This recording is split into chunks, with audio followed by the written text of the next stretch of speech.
उसका जो है हमें पता होना चाहिए कि धर्म है क्या। हमें धर्म नहीं मालूम है और धर्म के अलावा सब कुछ मालूम है, और जो सब कुछ मालूम है वो हमारी सोच नहीं है, वो हमें बुद्धिजीवी ने वर्ग ने बार बार बताया है। बार बार क्या करेंगे, 22 प्रतिज्ञाएं, 22 प्रतिज्ञाएं, और 22 प्रतिज्ञाओं पहली ही जो है प्रतिज्ञाएं इसका विरोध, इसका विरोध, इसका विरोध है। बाकी की भी प्रतिज्ञा है, वो कहाँ गई। तो बाबा साहेब जो कुछ करना चाहते थे वो तो तुम्हें करना ही नहीं है, वो तो कसम खा के करना ही नहीं है, और जो नहीं करना चाहते थे वो बार बार करेंगे। बाबा साहेब कह रहे हैं कि मेरी जय जयकार मत करना, मेरे बताए हुए मार्ग चलना, तो जय जयकारी करे आ रहे, जय जयकार। अभी भी यही हो ना, अमित शाह ने क्या बोला कि अम्बेडकर अम्बेडकर अम्बेडकर फैशन बन गया है, तो कहाँ गलत बोला बताओ उसने। उसका तो मैं धन्यवाद करना चाहिए। क्यों धन्यवाद करना चाहिए कि अगर यही बात हम समझाना चाहें अपने समाज को कि तुम्हारे लिए जो है अम्बेडकर का नाम लेना, बुद्ध का नाम लेना फैशन है, तो गलत बात है क्या ये? फैशन तो है। अगर फैशन नहीं होती तो सारे बौद्ध हो गए होते हैं, होते नहीं होते बताओ मुझे। तो फैशन तो है। अमित शाह ने तो समाज की आंखें खोलने वाला काम कराया, और सारी मीडिया जो है वो दिखा रही है। अगर हमें इतना प्रचार करना हो इस बात का कि भैया तुम्हारे लिए फैशन है, अगर हमें कहेंगे ना, है हम अगर इस बात का प्रचार करें तो यूट्यूब पे कितने आ जाएंगे, लाख आ जाएंगे, 2 लाख लोग देख लेंगे। लेकिन अमित शाह के स्टेटमेंट को पूरी दुनिया ने देख लिया। लेकिन ये काम का हमारे बुद्धिजीवी वर्ग का, मैं पहले कहा ना, ये हमारा बुद्धिजीवी वर्ग जो है वेंटिलेटर पे है, बुद्धि है ही नहीं। जो बुद्धिजीवी कह रहे हैं इसने अपना पेट पालने के लिए नौकरी पाली इसलिए बुद्धिजीवी वर्ग हो गया, बस। कोई आईएएस है, कोई आईपीएस है, कोई प्रोफेसर है, क्या कर रहे हैं? अगर प्रोफेसर वर्ग या जो आईएएस आईपीएस है ये बुद्धिजीवी होता तो अमित शाह की स्टेटमेंट से फायदा उठाता और समाज को बोलता कि भैया देखो असली बात कह दी है, अब तो जाग जाओ।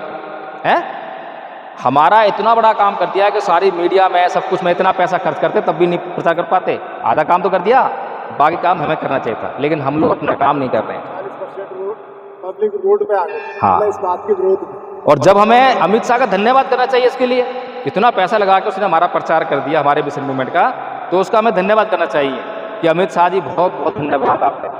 अरे भाई, अगर कोई आदमी हमें गाली दे रहा है, गाली है क्या ये बताओ? गाली है क्या? बताओ, कोई बताओ, कोई गाली क्या है? गाली जो है ध्वनि तो है, ध्वनि है ना। ध्वनि जब संयोजन हो जाता है उसका क्या होता है? शब्द बन जाता है, और जब शब्द बनता है तो शब्द का अर्थ निकलता है। जब तक उस शब्द का अर्थ ना हो तो तुम कुछ नहीं समझ पाओगे। समझ पाते हो क्या? अब उसका अर्थ है, इसीलिए वो हमें समझ में आ गया, और जैसे समझ में आया वैसे ही हमारे भाव उत्पन्न होने लगे, भावनाएं इकट्ठी होने लगी, और वो भावनाएं तभी आहत होती हैं जब हमें उसका अर्थ समझ में आता है। ऐसा ही है ना? तो जब जहाँ से शुरुआत हो रही है ध्वनि से, तो हम ध्वनि की तरफ ही क्यों नहीं बढ़ते? यही भगवान बुद्ध धम्म था। भगवान धम्म है ना ये। भगवान बुद्ध को अज्ञ भारद्वाज हर भर के गाली देता है गाली, बहुत गाली देता है, और भगवान बुद्ध शांत खड़े हुए हैं, आराम से सुन रहे हैं।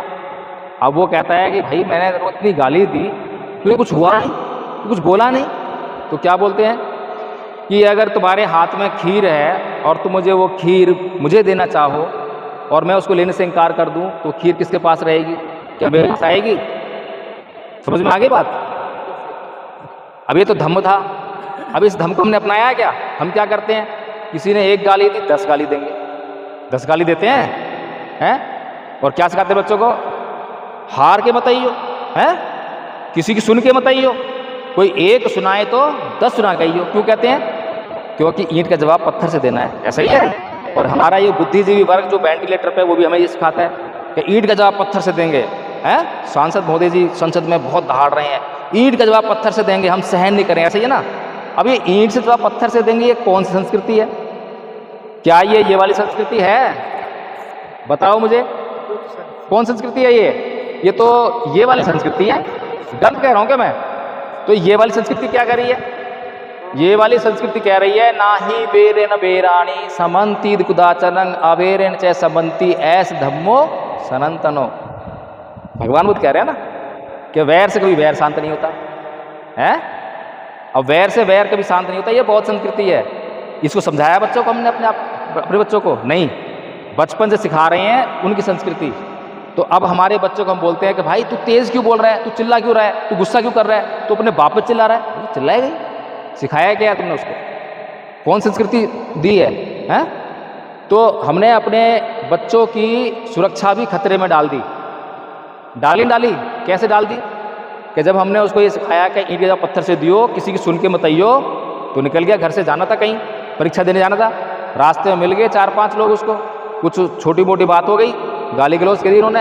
अब सहन कहाँ करेगा, उसको सिखा रखा है ना ये, उसने भी 2-4 गाली दे दी तो उसको पीट पाट दिया, उसकी हत्या भी कर दें, चाकू छुरी हो बंदूक हो तो मार भी देते हैं। हुआ है नहीं हुआ ऐसा?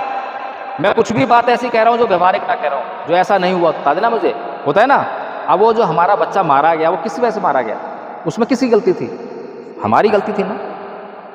हमारे महापुरुष हमारे दुख दूर करने के लिए बहुत कुछ कह रहे हैं, लेकिन वो हम तक जो है, जिस बुद्धिजीवी वर्ग के हाथ में ये काम था उसने अपनी जिम्मेदारी नहीं समझी, और हम उसी बुद्धिजीवी वर्ग के हाथ का खिलौना बने जा रहे हैं। ऐसा ही है। अमित शाह जी ने जो कहा उसको सही तरह से समझाने का काम बुद्धिजीवी वर्ग था, नहीं समझाया, बल्कि क्या करा, FIR कराओ, पुतला फूको, ऐसे कर रहे हैं। और जो FIR दर्ज करवाने जा रहे हैं वो भी लपेटे मारे हैं, जो पुतला फूक रहे हैं वो भी लपेटे मारे हैं, आ रहे हैं, घर के घर बर्बाद हो रहे हैं। ये हमारा बुद्धिजीवी वर्ग हमारा कल्याण करना चाहता है या नुकसान करना चाह रहा है? क्या करना चाह रहा है? तो हमें जो है ये सोचना पड़ेगा, समझना पड़ेगा कि हमारा जो है लक्ष्य क्या है, हमें क्या करना है। अगर हम इतनी सी बात समझ जाएं, भगवान बुद्ध का धर्म जो है फैशन नहीं है। फैशन है क्या? अमित शाह सही कह रहे हैं, अमित शाह सही कह रहे हैं। हमें नमन करना चाहिए अमित शाह जी, बहुत बहुत धन्यवाद आपका, आंखें खोल दी और उनका पुतले ला रहे हैं। ये तो बता दिया तुम्हारे भगवान। कोई हमें गाली दे और कभी मुस्कुरा के देख लेना, कभी कोई गाली दे तो एक बार मुस्कुरा देना, क्या होगा बताओ मुझे, क्या होगा? कोई गाली दे, पहली बात तो तुम्हें अभ्यास करना पड़ेगा, तो अभ्यास ही नहीं, अभी तो ऐसा है गाली दे दी मुझे, अरे जल थम जाओगे, हैं? जब तुम्हें अभ्यास हो जाएगा, मुस्कुरा दोगे ना, वो जल बन जाएगा। अरे ये मुस्कुरा रहा है और चढ़ा रहा है मेरे को, ऐसे करेगा ना। तो ये जो है ना तरीके जो है धर्म के तरीके हैं। समस्याएं हमारी, भगवान बुद्ध जब सिद्धार्थ थे, रोहिणी विवाह चल रहा है, तब क्या बोल रहे हैं कि 2 आदमी यहाँ से इकट्ठे हो, 2 आदमी इकट्ठे हो, दोनों 4 आदमी एक आदमी चुन लो, 5 आदमी मिलकर जो है इसके निपटा लो, समस्या का हल हो जाएगा, युद्ध की जरूरत ही नहीं है। दुनिया में कोई भी ऐसी समस्या नहीं है जो शांतिपूर्ण तरीके से सुलझा ना सकें, लेकिन हमारे ऊपर तो इस संस्कृति का असर है, तो हमारे को कहाँ चैन पड़ेगा किसी को कहे बगैर? जब तक बदला ना ले लें तब तक चैन नहीं पड़ता है। और भगवान बुद्ध क्या कह रहे हैं दंपद में, क्या कह रहे हैं? अकोच्छी मंग अवधि मंग चीनी मंग हासी में ये चत्तंग उपनहंती वेरंग तेसंग न सम्मति। क्या उसने मुझे मारा, उसने मुझे पीटा, उसने मुझे जीत लिया, उसने लूट लिया, जैसा अपने मन में बनाए रखते हैं उनका बैर कभी शांत नहीं होता। भगवान बुद्ध गलत है? गलत तो है, तुमने कब मानी बताओ मुझे? अगर गलत नहीं तो माने कब? गलती तो है, तुम गलत साबित कर रहे हो उनको। भाई तुम ही हो जो बाबा साहब गलत साबित कर रहे हो। बाबा साहब का अपमान अमित शाह नहीं कर रहा। अमित शाह ने ठेकेदारी की है बाबा साहब का सम्मान करने की, नहीं ली ना, सब जानते हैं हम। तो हम कैसे आशा करें कि वो सम्मान करेगा? अगर उसने ठेकेदारी नहीं ले रखी है और फिर भी तुम ये समझ रहे हो कि उसको सम्मान करना चाहिए, तो गलती हमारी है। हमने ले रखी ठेकेदारी बाबा साहब सम्मान करने का, और अगर हम सम्मान न करें तो गलती हमारी है। बताओ है कि नहीं है? अपमान कौन कर रहा है बाबा साहब का? अमित शाह की औकात ही नहीं अपमान करने की। औकात उसकी होती है जिसके हाथ में अपमान करने की ताकत हो। उसके हाथ में कहाँ ताकत है अपमान करने की? ये तो हमारे हाथ ताकत है, क्योंकि बाबा साहेब के बताए हुए मार्ग का जो है फॉलोअप तो हमें करना है ना, चलना तो हमें है। वो चले न चले उससे क्या फर्क पड़ रहा है?